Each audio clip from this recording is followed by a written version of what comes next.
তখন তার শরীরটা ছিল বিশাল। হাদিসে যেমনটা বলা হয়েছে, দাঁতগুলো ছিল উহুদ পাহাড়ের মতো। চলুন একটা দৃশ্য কল্পনা করা যাক। বিশাল গনগনে জাহান্নাম, কিন্তু সেটা আজ একদম চুপ, কোনো শব্দ নেই। অনন্তকাল ধরে জ্বলার পর প্রায় ফাঁকা হয়ে গেছে জায়গাটা। শুধু একজন, মাত্র একজন সেখানে পড়ে আছে। আজকের এই গল্পটা তাকে নিয়ে। একবার ভাবুন তো, লক্ষ লক্ষ বছর ধরে সে শুধু দেখেই গেছে। তার চেনা জানা, এমনকি অল্প পরিচিতরাও একজন একজন করে মুক্তি পেয়ে চলে যাচ্ছে, কিন্তু সে রয়ে গেছে। এখন সেখানে আর কেউ নেই, সে একদম একা। আর এই একাকিত্বের যন্ত্রণাটা আগুনের চেয়েও ভয়ঙ্কর। তাকে যখন প্রথম এখানে আনা হয়েছিল, তখন তার শরীরটা ছিল বিশাল। হাদিসে যেমনটা বলা হয়েছে, দাঁতগুলো ছিল উহুদ পাহাড়ের মতো, চামড়া ছিল অনেক বড়। কিন্তু যুগের পর যুগ আগুনে পুড়তে পুড়তে সেই বিশাল শরীরটা এখন আর নেই। সে এখন শুধুই একটা ফাহাম, মানে যাকে বলে একটা পুড়ে যাওয়া কয়লার দলা, আর কিচ্ছু না। একসময় হয়তো চিৎকার করত, কিন্তু এখন গলা পুড়ে এমন অবস্থা যে মুখ দিয়ে শুধু একটা ঘর ঘর আওয়াজ বের হয়। তো সে ওই আগুনের মধ্যে শুধু হামাগুড়ি দিয়ে বেড়ায়। নিজের নাম, পরিচয়, অতীত সবকিছু তার স্মৃতি থেকে মুছে গেছে। কিন্তু একটা কষ্ট তাকে আগুনের চেয়েও বেশি পোড়ায়। সেটা হলো এই চিন্তা যে স্বয়ং স্রষ্টা হয়তো তাকে ভুলে গেছেন। এই ভাবনাটাই তার আসল জাহান্নাম। সমস্ত আশা হারিয়ে একসময় সে জাহান্নামের প্রহরী ফেরেশতা মালিকের দিকে তাকায়। ওই পোড়া গলা দিয়ে ফিসফিস করে শুধু একটা জিনিসই চায়, মৃত্যু। কারণ এই যন্ত্রণা আর একাকিত্ব তার সহ্যের বাইরে। কিন্তু সে যা জানে না তা হলো এখানে মৃত্যু হারাম। তার শেষ আশাটুকুও নিভে যায়। আর ঠিক যখন মনে হচ্ছে সব শেষ, যখন সে ধরেই নিয়েছে যে এই আগুনই তার চিরকালের ঠিকানা, ঠিক সেই মুহূর্তে আরশে আজিম থেকে একটা সিদ্ধান্ত আসে। আর গল্পের সবচেয়ে বড় মোড়টা কিন্তু এখানেই। দেখুন, এর আগে কিন্তু অনেকের সুপারিশের পালা শেষ। নবীরা, ফেরেশতারা, মুমিনরা সবাই সুপারিশ করেছেন। যখন আর সুপারিশ করার মতো কেউ বাকি নেই, ঠিক তখন আল্লাহ সুবহানাহু ওয়া তাআলা নিজেই একটা সিদ্ধান্ত নেন। তিনি ঘোষণা করেন, আমার দয়া আমার ক্রোধের ওপর গালিব হয়েছে, অর্থাৎ জয়ী হয়েছে। আর এই একটা ঘোষণায় পরে সবকিছুর দরজা খুলে দেয়। লক্ষ কোটি বছরের নীরবতা ভেঙে হঠাৎ জাহান্নামের বিশাল মরিচা ধরা দরজাগুলো একটা ক্যাচ ক্যাচ শব্দ করে খুলতে শুরু করে। লোকটা নিজের চোখকে বিশ্বাস করতে পারছিল না।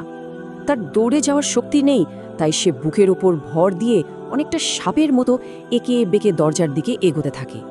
মনে শুধু একটাই ভয়, এই দরজা যদি আবার বন্ধ হয়ে যায়। ঠিক যখন সে দরজার চৌখাট পার হবে, আগুনের একটা বিশাল শিখা শেষবারের মতো তাকে ছোবল মারে, যেন তার জেলখানা তাকে ছাড়তেই চাইছে না। কোনো মতে বাইরে বেরিয়ে সে পেছনের ওই ভয়ঙ্কর জায়গার দিকে তাকায় আর চিৎকার করে বলে ওঠে, আল্লাহর কসম, তিনি আমার ওপর এমন এক দয়া করেছেন যা আর কারো ওপর করেননি। আচ্ছা, সে তো জাহান্নাম থেকে মুক্তি পেল, কিন্তু তার যাত্রা কি এখানেই শেষ? না, কারণ সে তো এখনও একটা পোড়া কয়লার দলা, কুৎসিত একটা আকৃতি। জান্নাতে তো আর এই রূপে প্রবেশ করা যায় না, তাকে নতুন করে তৈরি হতে হবে। এরপর তাকে জান্নাতের বাইরের এক বিশেষ নদী, নাহরুল হায়াত বা জীবন নদীতে ডুব দিতে বলা হয়। আর সেই পানির স্পর্শ লাগার সাথে সাথেই এক অলৌকিক ঘটনা ঘটে। তার পোড়া শরীরটা খোলসের মতো খসে পড়ে, আর ভেতর থেকে নতুন মাংস, নতুন হাড় তৈরি হতে থাকে। হাদিসের ভাষায় ব্যাপারটা অনেকটা বন্যার পর মাটিতে যেমন করে নতুন চারা গজায়, ঠিক তেমনি। যখন সে পানি থেকে উঠে দাঁড়ায়, সে ৩৩ বছরের এক অপরূপ যুবক। তার চেহারা তখন পূর্ণিমার চাঁদের মতো ঝলমল করছে। সারা শরীর থেকে মেশকের সুগন্ধ বের হচ্ছে।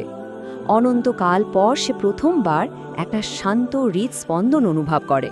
প্রথমবার বিশুদ্ধ বাতাসের শ্বাস নেয়, আর আনন্দে সে কেঁদে ফেলে। এই প্রথম তার চোখের পানি আগুনের তাপে শুকিয়ে যায় না, গাল বেয়ে গড়িয়ে পড়ে। কিন্তু তার যাত্রা এখনও শেষ হয়নি। জান্নাতে প্রবেশের আগে তাকে ছোট্ট কিছু পরীক্ষার মধ্যে দিয়ে যেতে হয়। আর এই পরীক্ষাগুলো আমাদের মানব মনের একটা চিরন্তন স্বভাবকে খুব সুন্দরভাবে তুলে ধরে। প্রথমে সে দূরে একটা সুন্দর গাছ দেখতে পায়। সে আল্লাহকে বলে, শুধু ওই গাছটার নিচে একটু বসতে দিন, আমি কসম করছি আর কিচ্ছু চাইব না। আল্লাহ মুচকি হেসে তার অনুমতি দেন। কিন্তু মানুষ তো, কিছুক্ষণ পর সে আরও সুন্দর একটা গাছ দেখে আর তার আগের প্রতিজ্ঞার কথা ভুলে যায়। আবার মিনতি করে, আল্লাহ আবারও তার আবেদন মঞ্জুর করেন। সবশেষে জান্নাতের গেটের কাছে সবচেয়ে সুন্দর গাছটা দেখে সে আর নিজেকে আটকাতে পারে না, আবারও প্রতিজ্ঞা ভেঙে বসে। জান্নাতের গেটের একদম কাছে এসে এবার সে ভেতরের শব্দ শুনতে পায়, লক্ষ কোটি বছরে যা শোনেনি, মানুষের হাসির শব্দ, সুন্দর সুর, কোরআনের তেলাওয়াত। এই শান্তির শব্দগুলো শোনার পর তার সব প্রতিজ্ঞা, সব ধৈর্য ভেঙে যায়। সে ভেতরে ঢোকার জন্য আকুতি করতে শুরু করে। দরজার ফাঁক দিয়ে সে যখন জান্নাতের ভেতরটা দেখে, তার চোখ ধাঁধিয়ে যায়। হীরা মুক্তার প্রাসাদ, দুধ আর মধুর নহর, কিন্তু পরক্ষণেই তার মনটা হতাশায় ভরে যায়। সে ভাবে, আরে এ তো সুন্দর জায়গায় তো নিশ্চয় সব ভরে গেছে, আমার মতো একজনের জন্য কি আর কোনো জায়গা বাকি আছে? ঠিক তখন আল্লাহ তাকে প্রশ্ন করেন, আচ্ছা, তোমাকে যদি দুনিয়ার সবথেকে বড় বাদশাহের রাজত্বের সমান একটা রাজত্ব দেওয়া হয়, তুমি কি খুশি হবে? লোকটা তো অবাক, সে বলে, অবশ্যই খুশি হব।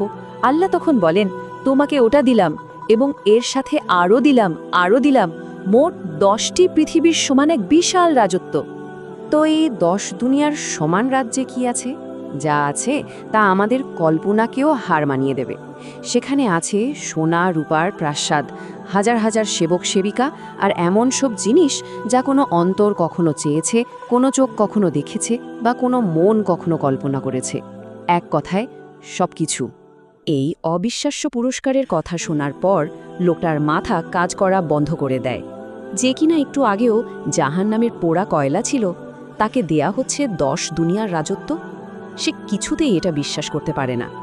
সে ভাবে এ নিশ্চয়ই কোনো ঠাট্টা। তাই সে মুখ ফসকে বলেই ফেলে, হে আল্লাহ, আপনি আমার সাথে ঠাট্টা করছেন? আপনি তো সারা জাহানের মালিক। আর জানেন, হাদিসটি বর্ণনা করার সময় আল্লাহ রাসূল সাল্লাল্লাহু আলাইহি ওয়াসাল্লাম নিজেও মুচকি হেসেছিলেন, কারণ তার বান্দার এই সরল অবিশ্বাস্য কথা শুনে স্বয়ং মহান আল্লাহ আরশে আজিমে হেসে দিয়েছিলেন এবং বলেছিলেন, আমি ঠাট্টা করছি না, আমি যা চাই তাই করতে পারি। এই হাসিটাই আসলে স্রষ্টার সাথে তার সৃষ্টির ভালোবাসার আর দয়ার গভীর সম্পর্কটাকে তুলে ধরে। এই পুরো গল্পটা শোনার পর একটা প্রশ্ন কিন্তু আমাদের সবার মনে থেকেই যায়। আচ্ছা, এই যদি হয় জাহান্নাম থেকে মুক্তি পাওয়া সর্বশেষ মানুষটির পুরস্কার, তাহলে যারা প্রথম সারিতে থাকবেন, যারা কোনো হিসাব ছাড়াই জান্নাতে প্রবেশ করবেন, তাদের জন্য ঠিক কী অপেক্ষা করছে? আল্লাহর দয়ার বিশালতা নিয়ে ভাবার জন্য এই প্রশ্নটা রইল।